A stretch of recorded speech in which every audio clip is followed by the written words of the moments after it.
You both. All right, the next case on the docket is HOYOS versus GRP Loan and DLJ Mortgage Capital, Inc.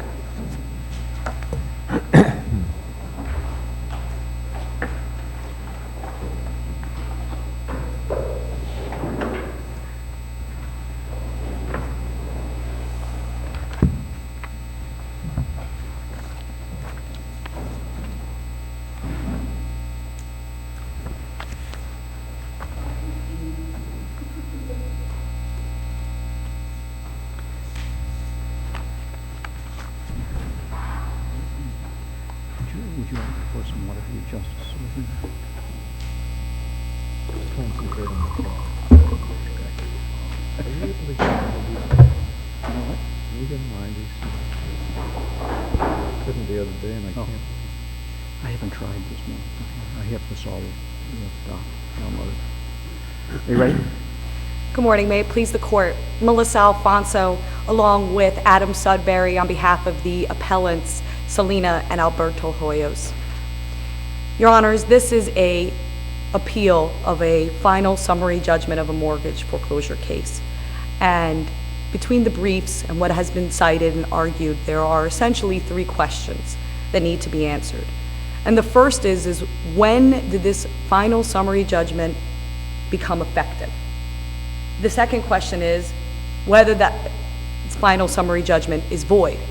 And the third question is whether the appellants waived their right to raise the fact that the summary judgment was void.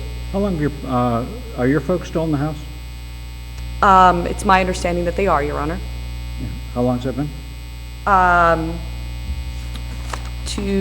since 2008. With respect to the first question as to when the judgment was rendered effective, when the judgment was effective, it is the appellant's contention based on Florida law that the effectiveness of the judgment was when it was rendered. Certainly for purposes of determining your appellate rights, the judgment, the clock begins to tick when the clerk stamps it in or electronically stamps it in. I think we all agree on that. The question though is, and I don't understand why there was almost a month delay between when the judge signed it and whether the thing got lost in the clerk's office and the judge's office or the clerk is just that far behind. I don't know. I don't think anybody knows. But what we do know is that the judge signed it. It wasn't rendered until about a month later. Correct. So why is it your contention that the fact that it wasn't rendered renders the judgment void? Because and apparently in the intervening period there was a bankruptcy stay. So Correct. we know that the chronology is judgment is entered, judgment signed by the judge. Correct. Bankruptcy stay occurs. Judgment gets stamped in by the clerk. Correct. And that's undisputed. Right. That's okay. right. So help me understand though, I mean, I understand that it's rendered for appellate purposes when the clerk stamps it, but why does that somehow render the judgment void? Your Honor, it's our position that a judgment that is entered in the absence of the court's jurisdiction, and by virtue of the timing of when the judgment was rendered, jurisdiction was vested with the bankruptcy court, and that is our position that it renders it void. And specifically, it's the law of the circuit court that any action taken in violation of an automatic stay is void and without effect. And this is the automatic stay is to protect against the enforcement of the final judgment. This final judgment was the one that contained the sale. It also contained reserved jurisdiction for any deficiency action. So we argue that the action of entering it, which is the rendition, is in violation of the automatic stay, which renders it void. Well, and it may have been in violation of the stay, but I still, by rendering it, maybe the clerk should have just continued to hold it. But that doesn't alter the fact that at the time the judge signed the judgment, he or she, I don't know who it was, but whoever it was, had the authority to do it and there was no stay in place. Well, Your Honor, in Carr v. Byers, which was the first DCA case, stated that until rendered, the decision of a trial judge is not a judgment and such order is not legally enforceable. So that adds to our argument why the rendition of it violated the stay and therefore made it void, because until it is rendered, it is not enforceable, which is why I believe the first question is when did this judgment become enforceable? Let me ask this. Wasn't this same argument raised in your reply brief on the previous appeal? We did not write the appeal, I don't believe. No, I didn't. I did it, I actually. don't care that you did it. I'm talking about your client. I did not have privy to reading the briefs, Your Honor, so I don't Well, let's know the say answer to that question. Let's assume for the sake of discussion that it was, that it was raised in your reply brief in the earlier appeal. Why isn't this then successive under 1.540B? We would argue that it's not successive because a motion based upon a void judgment can be brought at any time, and there's ample case law that supports that. I don't think I could fully answer your question because I'm not aware whether or not it was raised on the appeal, but my understanding is that it was raised for the first time in March of 2015 on that motion to void judgment filed by Mr. Sudbury. That's my understanding of when it was raised, and our argument as to it not being a successful motion is that a motion based on a void judgment can be brought at any time. There's no time limitation as to it.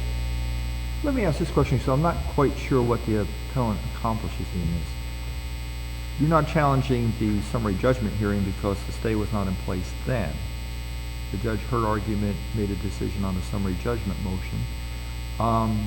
So assume that the judgment's void, this goes back to the trial court. Can't the judge just now sign another judgment and we're all done?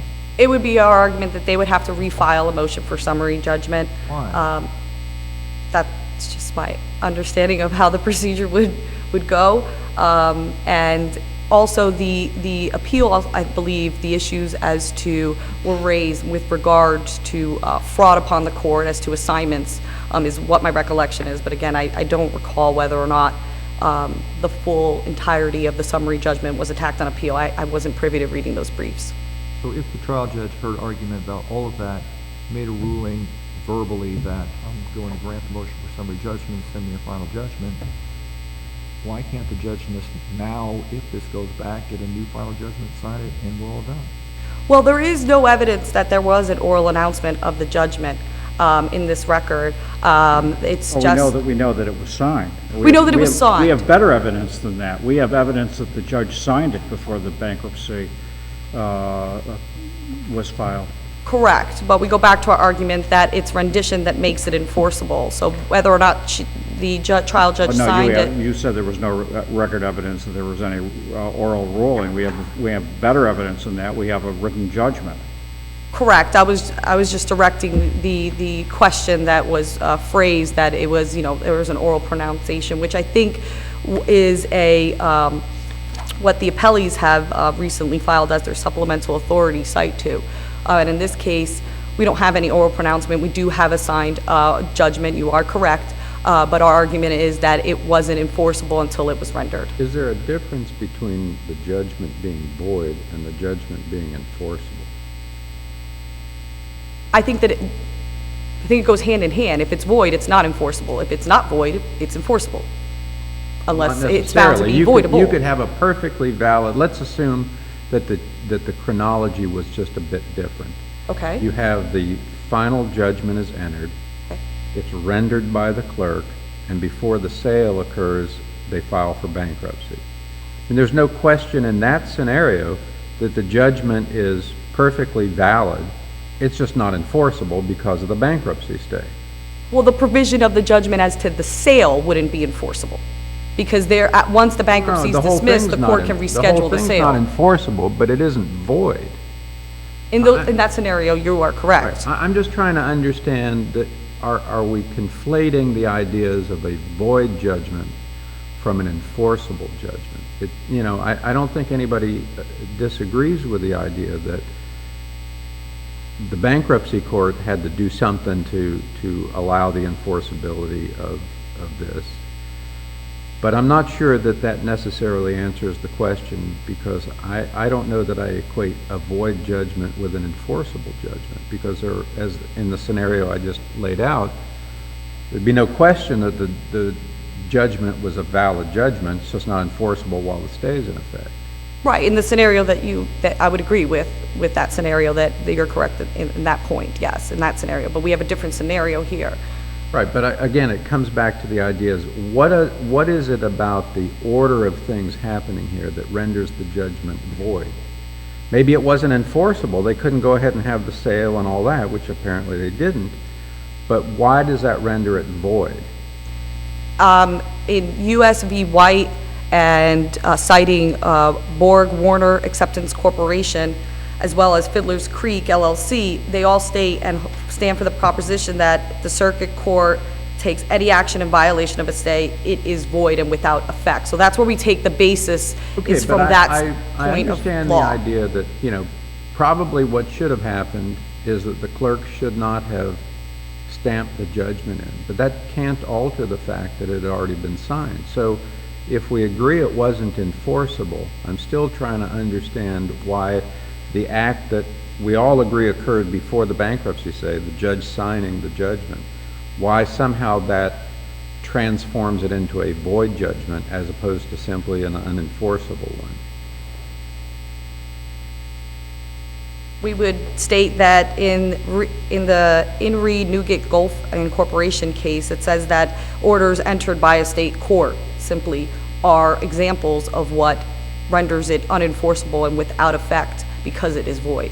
Maybe orders entered, signed by a judge, after the stay was in place. That's not what happened here. Well, entered, actually, the Florida Supreme Court has stated that entered and rendered is synonymous, so signing is different from entering and rendering. And they've said, the Florida Supreme Court has stated that that it is synonymous, the entering and rendition, and that occurs at the time when a signed order is filed with the court. So the signing of it isn't what made it enforceable. It's the rendition that makes it enforceable. Controlled by the clerk of the court? Well, there's no evidence that it was the actual clerk. Well, do you know? I personally didn't. I don't know. I'm not aware that anybody else did. But, while an order is in the trial court's possession, whether or not it is signed, it is subject to change. And that was actually stated by this honorable court in Delco Oil Inc. versus Panu, if I'm pronouncing it correctly.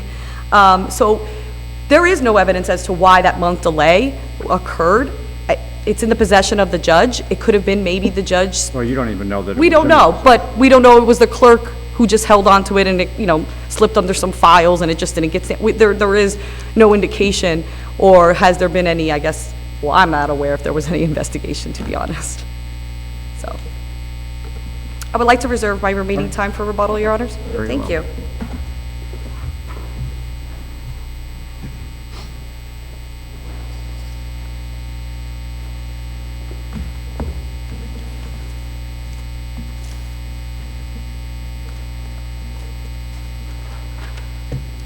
Good morning. May it please the court, my name is Franklin Cosman, here on behalf of the appellee. Was the Your Honor- original note filed at the time of summary judgment? I'm sorry, Your Honor. Was the original note filed at the time of summary judgment? Yes, Your Honor, I believe it was. You believe it was or it I wasn't? wasn't counsel on the file at the time. I believe, according to the docket, that there was a notice of filing at the same time that the motion for summary judgment was filed. All right, so it wasn't as if the trial judge was waiting for the original note to be filed before he took it? I don't believe so, Judge, but I think that a review of the docket would show, just give me 1 second, Judge, I have a copy of the docket, but that we aren't really here on the order on the summary judgment, Judge. We're here on an order that denied a motion. Well, I'm trying to for relief. understand why this final judgment might have been sitting around so long, and if the trial judge was waiting for the filing of the original note, that would be an explanation. Well, Judge, to answer Judge Orfinger's question about what happened, in the hearing transcript on page 21, there was a colloquy between Mr. Sudbury and Judge Blackwell, and the court said that they take these documents when the judge signs them and they put them in a big stack. And Mr. Sudbury said, not in 2009. I objected to that, doubting that Mr. Sudbury worked at the courthouse in 2009. The court said, I was here. I know the problems we were having getting the clerk to file the documents. It was a problem at the time. I think the court could take judicial notice that in 2008 and 2009, the foreclosure work in Florida was out of control. There were thousands and thousands of foreclosures. My understanding is that the order was signed, it was put into a stack for the clerk to render for the purposes of triggering the time to appeal, and that it took time to do that. Is the idea that a judgment is unenforceable the same as the idea that the judgment is void? Well, they're two different things, Your Honor. When the judgment is void, it has no legal legs. It's just void. You can't do anything with it. An unenforceable judgment, like the judgment here, was signed by the judge on April 17th. The fact that the clerk didn't stamp it in until May 17th doesn't mean that the judgment didn't exist. In fact, Your Honor, the parties were present at the hearing on the motion for summary judgment. The record on page 84 is an order scheduling mediation, and it said that it was based on the evidence that the borrowers, it shows that the borrowers were present, and because that order says, based on the arguments for the summary judgment, the parties being present, so it showed that everybody was there. The pronouncement for the motion for summary judgment, everybody was there, everybody had notice, the judgment was signed. It's not that it was a surprise. The fact that the bankruptcy filing and the timing of the clerk is really a unique situation in Florida. There isn't a case where this very short window existed between the rendition of an order and the filing of a bankruptcy. So it's our position, Your Honor, that one of the cases cited in the initial brief and in the reply brief was the Fenian case that discusses the Rule 1.540, and that it was not intended to be a substitute for relief from judicial error, such as a mistaken view of the law that should have been corrected on appeal or by motion for relief under 1.530. Well, but you don't disagree with the idea that if this judgment is void, that they could raise that issue at any time? Judge, I don't, because on the Fenian case, this court actually considered similar issues. And this court... I'm not suggesting the judgment's void. I'm just asking you, if it is a void judgment, I mean, I think you can probably tell from my questions that I think there's a difference between an enforceable judgment and a void judgment. Absolutely, Judge. And if the judgment were void based on ineffective service of process, or if this hearing on the summary judgment took place after the filing of the bankruptcy, I would agree that it would be void, but it is not a void judgment. If anything, Judge Blackwell also understood that if anything was voidable, that they could have moved to vacate the judgment and didn't. They could have brought it up on appeal and didn't. They could have done other things timely and didn't. In the Fenian case, this court has stated that it does not, that Rule 1.54 does not have as its purpose or intent the reopening of lawsuits to allow parties to state new claims or offer new evidence omitted by oversight or inadvertence. And they're quoting the Viking General Corp versus Diversified Mortgage Investors. That's what's happening here. If you look through the docket, this borrower has been living in this house since October of 2007 was the last time the payment was due. It is now December of 2016. We're 9 years later. They're still in the house. They have done everything possible to frustrate this foreclosure process.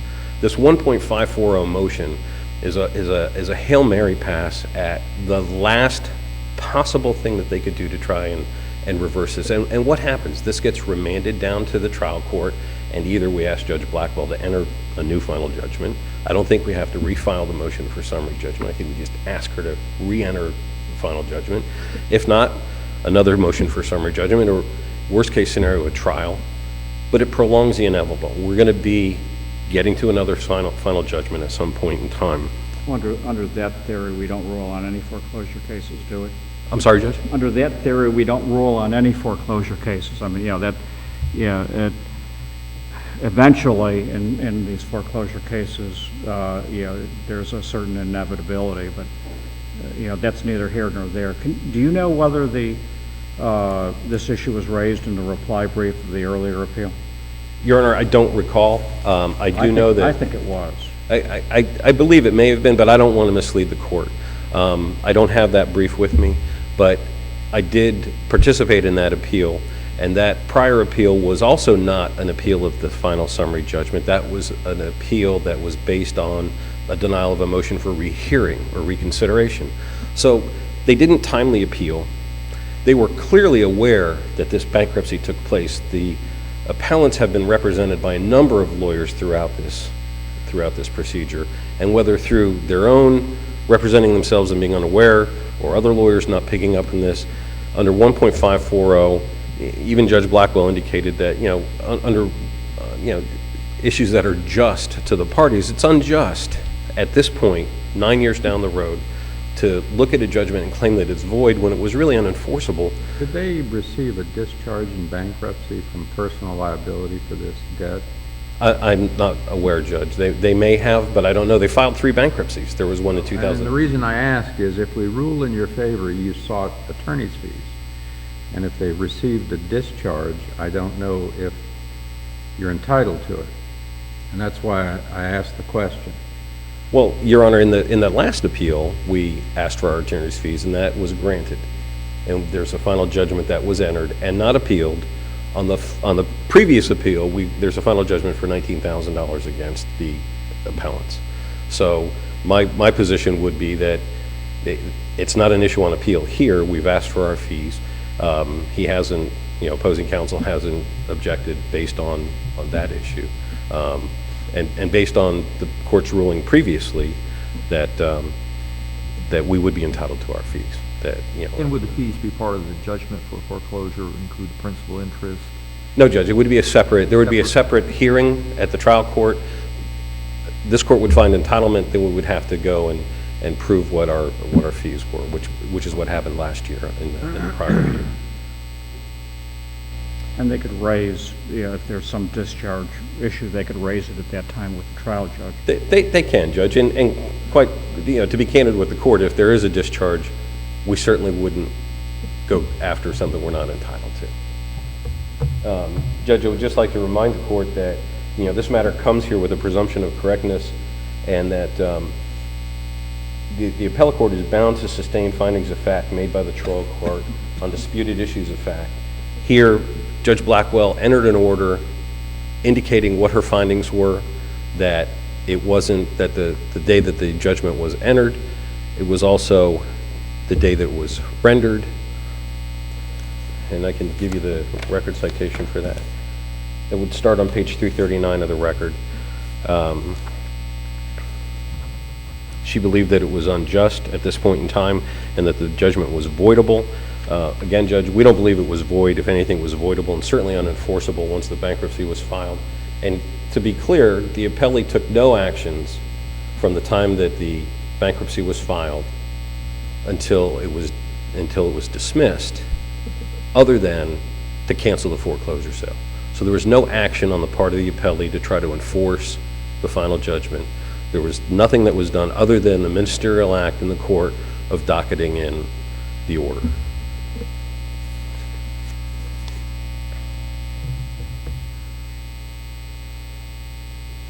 Judge, counsel brings up the case of Carr she brought up. In that case, Judge, in their reply brief, they brought up some cases that had to do with orders that were not reduced to writing. They were not, one was a proposed final judgment that never got entered. Very different scenario here. Order was entered, the parties were aware of it, and according to Judge Blackwell, the procedures in the courthouse in Orange County was it was put in a stack for the clerk to take. So there was no delaying that's available in the record to show why the time took from April to May. Judge, in the Sterling Factors case, as long as a court has jurisdiction over the subject matter in the party, a procedural defect does not render the judgment void. That would be our position here, Judge, that this may have been a procedural defect at the courthouse. There's nothing in the record that indicate anything else. So based on those arguments and our briefs, Judge, we would submit that the order of the trial court should be affirmed. And thank you very much. Thank you. Thank you.